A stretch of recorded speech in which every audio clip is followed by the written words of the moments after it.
I think having the electorate out there that is very dissatisfied, and it's sort of the gut level. They may not be able to articulate exactly why. Probably most Americans don't understand or don't even know that the current year budget that has been proposed by a still self-proclaimed with a straight-faced conservative president at 3.1, maybe a little bit more, $3.1 trillion, an administration that has overseen close to a 30% increase over its years in office in non-defense discretionary spending, whether it is an awareness that we have a 10.6 national debt ceiling and about a 9.5, 9.6, again, give or take, who's really counting, trillion-dollar national debt, more than half of which is owned by foreign governments. I think the Chinese alone own in U.S. securities right at about $1 trillion. So even though Americans might not know directly how large that national debt is, that we're facing, again, this year, close to a $400 billion, and in the 2009 fiscal year, a $500 billion deficit. It might be certainly the prices that they're paying at the pump. The good news is, of course, that even President Bush now realizes that we do have an energy problem. And after 7.5 years in office, finally repealed the executive order that his dad had signed back in 1991 that made it even harder than pre-existing federal legislation did to do what common sense and good economics tells us should have been done a long time ago, and that is to drill for natural gas and petroleum that we know is out there in the Outer Continental Shelf. But Americans may not really understand that or focus on why we have these problems in the petroleum industry and petroleum sector.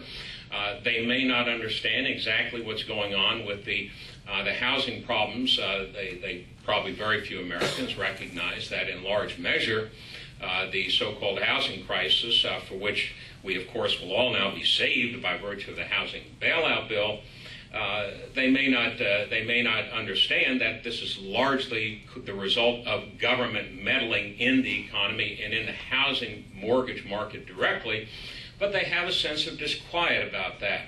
And their notion of how to solve these problems may not be the correct one, but at least they're beginning to focus on some of these specific issues. And that's good for all of us if, in fact, our goal, and it is my goal as the Libertarian nominee, it is the goal of the Libertarian Party, to do something to begin the long and what will be a very, very complex but necessary process of undoing the tremendous economic harm. And when we talk about economic harm, we talk about the harm to individual liberty and freedom, because the two are absolutely inseparable, done to both the American economy and the American people, not just by Republicans, not just by Democrats, but by both of them in both branches of, actually all three branches of government, over many, many years, indeed decades. We have to start reforming that and shrinking the size, the scope, the cost, the power of the federal government in order to return liberty to American families, American citizens, as individuals, as parents, as educators, as small business people.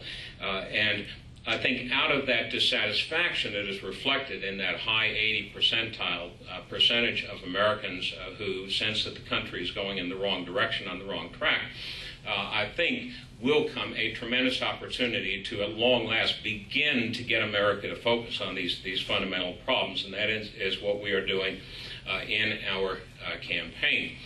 We are, as I mentioned in thanking Paul for being here, we are focusing certainly on the process, the instrumentality of getting on the ballot, that is ballot access. We should be on the ballot, that is Bob Barr as the Libertarian nominee, should be on the ballot in certainly 48 states. We're hopeful to be on 49 through our efforts, which are continuing, but will probably necessitate filing a lawsuit in West Virginia. The toughest nut to crack, as Paul mentioned, is Oklahoma. and I can be glad to go into the details of that if anybody is interested. But that is a very problematic state. We've already filed a lawsuit in federal court challenging the overly restrictive and arbitrary Oklahoma state laws on ballot access for an independent or third-party nominee or candidate for the presidency.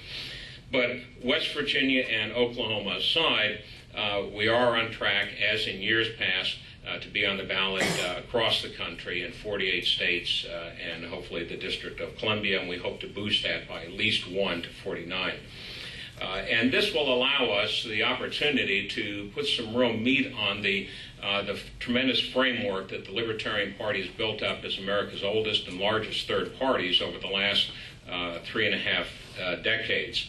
One of the primary focuses of the campaign will be this issue of government spending, the size of government, and the need to shrink it.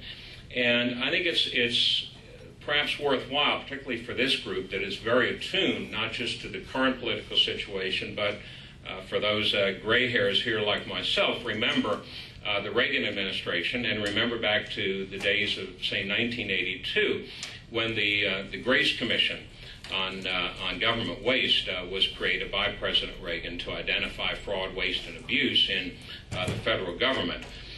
In those fiscally, what by comparison are fiscally conservative days, the federal budget was just under $750 billion. Of course, it's now 4 times that under another Republican administration. But the Grace Commission in that environment, even though the budget was much smaller than now, there was a sense, and President Reagan clearly understood this, that there was even that $746 billion was far too much. And if, in fact, there was a real effort to focus on fraud, waste, and abuse in government, tremendous savings could be had for the American people. And the Commission, over the course of the next couple of years, identified a tremendous amount, over $400 billion over its first 3 years, $424 billion in potential savings. Unfortunately, of course, this is primarily the result of the leadership in the Congress at the time was not interested in attacking waste, fraud, and abuse in government. So the Grace Commission report on government waste stayed simply that, a report. It was never legislatively, even portions of it were not legislatively enacted.